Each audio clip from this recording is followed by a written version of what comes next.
Hello children, welcome to today's class. Our topic is conservation of forest and wildlife. Conservation here means we are going to protect the forest and wildlife resources. Conservation preserves the ecological diversity, means we are going to protect the various species of certain organisms. It is like protecting different varieties of fishes. It doesn't mean that we are going to protect a fish or a bird. We are going to protect various species of the fish, various species of insects, various species of birds, like that. So that is what ecological diversity here means. That variety within a particular animal should be maintained.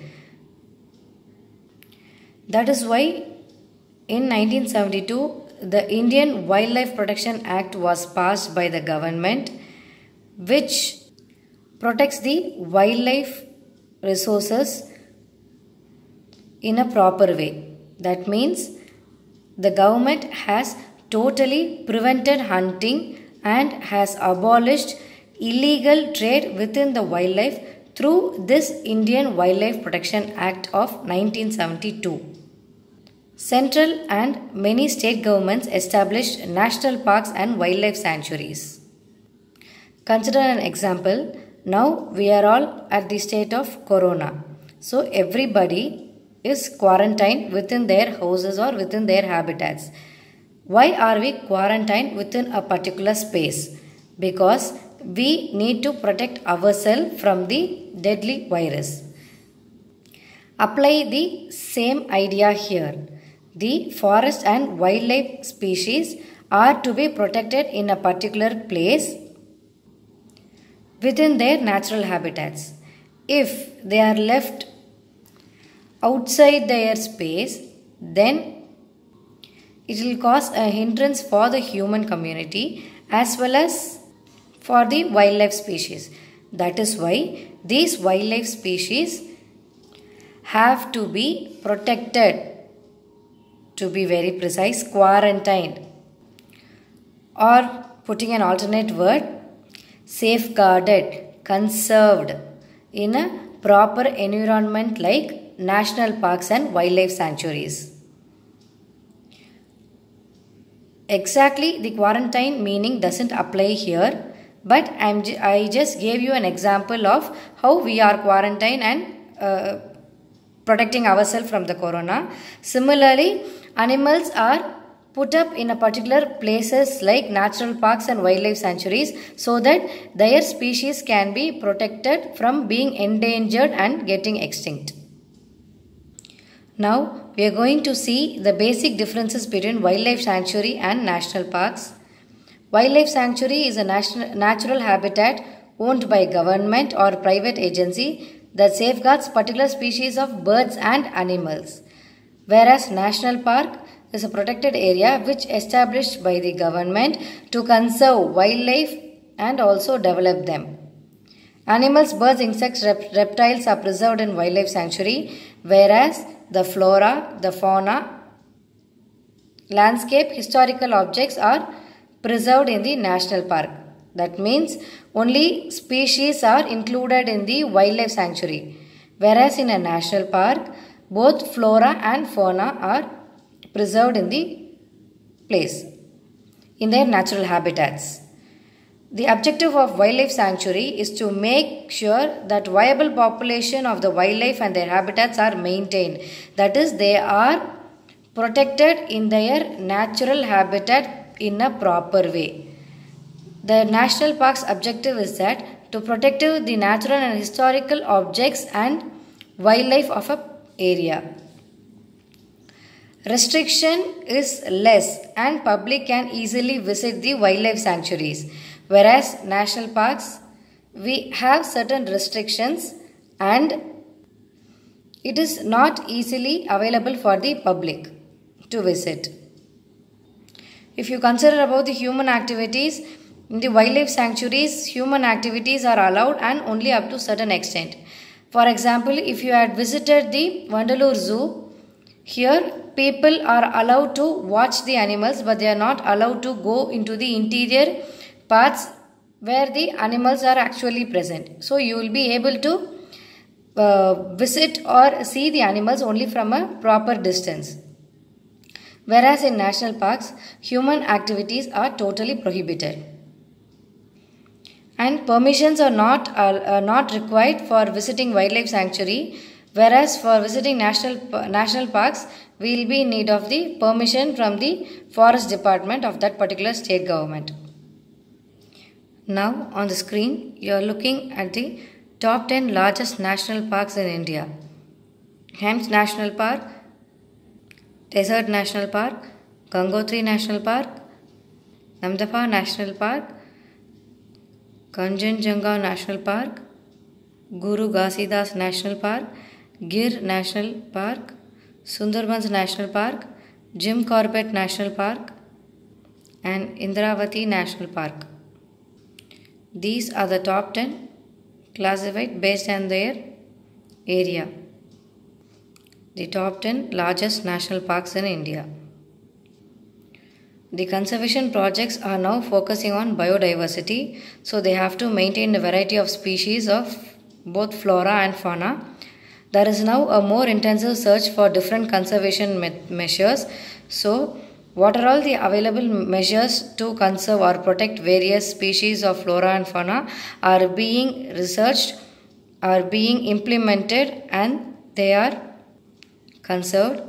Increasingly, even insects are beginning to find a place in conservation planning. In the picture, you are able to see the butterfly park, which is located in Chandigarh. So people are able to research with more than 50 different species of butterfly itself. Only after certain kind of conservative measures and research, humans are coming to know that even in a single animal, variety of species are available. For example, if you consider butterflies, consider the place of Delhi. At Delhi, there are 40 different species of butterfly available within Delhi alone. So, imagine the various species or variety of species within the butterfly insect itself. How many species would it be? That will be found out only if we have particular conservation planning even for insects like this. Several hundred butterflies, moths, beetles and one dragonfly have been added to the list of protected species. So, these species are under research, they are analyzed and particular conservative measures are being taken to protect various species of these animals or these insects. In 1991, for the first time, plants were also added to the list, starting with 6 species. So, not only fauna, flora also is need to be researched, analyzed and conserved in a proper way. Only then, these flora will not be exploited in the name of medicine manufacturing or any byproduct manufacturing. Overusage of flora resources can be controlled and different species of flora can be maintained only if it is kept in a proper place. That is why government introduced the idea of botanical gardens. If you had visited hill stations, you would have seen certain botanical gardens which has certain species of flowers or plants or trees. So, these botanical gardens does have domestic species of vegetation as well as wild species of vegetation, so that certain special and rare breeds of plants can be conserved within a proper natural environment. On the screen, you are seeing the picture of botanical garden which is located in Ooty or Udagamand in the Tamil Nadu district. Now, we are going to see types and distribution of forest and wildlife resources. So, how are the forest areas distributed across India or across our country? First type is reserved forest. These reserved forests are permanently reserved for any kind of production, or they are reserved to get any kind of forest products. So these forests are only meant for production reasons of certain forest products. More than 50% of the total forest land in India has been declared as reserved forest. Reserve means what? We are reserving something. For example, you are reserving a train ticket. It means if you are reserving a train ticket, that particular seat or ticket belongs to you. Similarly, here reserved forest means this particular forest is meant only for production or manufacturing of certain forest products. These are controlled by the government. The forest regions of Jammu Kashmir, Andhra Pradesh, Uttarakhand, Kerala, Tamil Nadu, West Bengal, Maharashtra fall under this category, which can be seen on the map. The green color shaded portions shows you the regions of reserved forest. The second type is the protected forest. Protected forest means these are protected from any further depletion. That is, within the protected forest, no forest and wildlife resources will be overexploited or even used in the name of manufacturing of products. Entirely, these forests are to be protected, or they are meant only for protection. That is, in this way, we are conserving or protecting certain variety or species of flora and fauna within the forests, so that extinction can be prevented for certain species. Almost 1/3 of the total forest area of India is called as a protected forest. These are controlled by the government. The forests of Bihar, Haryana, Punjab, Himachal Pradesh, Odisha, Rajasthan fall under this category. If you are able to see the white spotted regions, they are the protected forests across India. The last type of forest is the unclassed forest. These consists of inaccessible forest. That is, humans won't even able to think that are these forests are located. That is, human won't get a single idea that these particular forests exist. They are very much deep interior forests. They are inaccessible or wastelands.